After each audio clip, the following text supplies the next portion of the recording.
All you need for this tutorial is one cheap picture frame, a few sticky notes, preferably the regular square-sized ones, and also pens or markers, nothing special. And lastly, a piece of paper.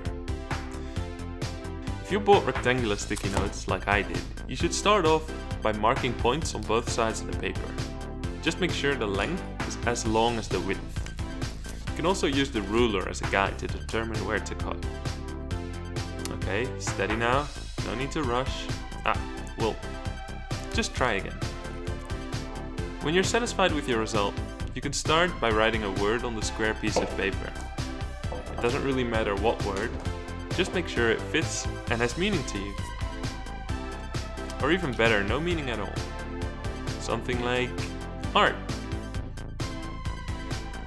If you're not satisfied with the way it looks, just try to use another pen or maybe a marker until it fits your personal style.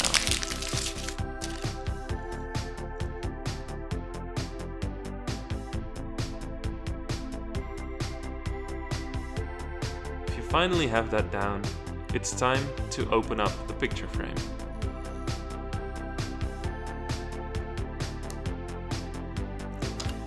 Make sure you lay all the parts aside because you'll need them later.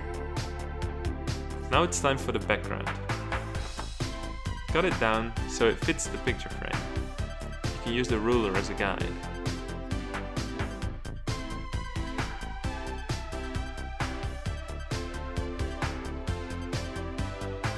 The only thing left to do now is assemble it.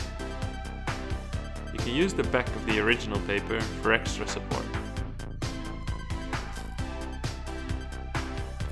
And after that, you're done. I hope you enjoy this beautiful budget piece of art.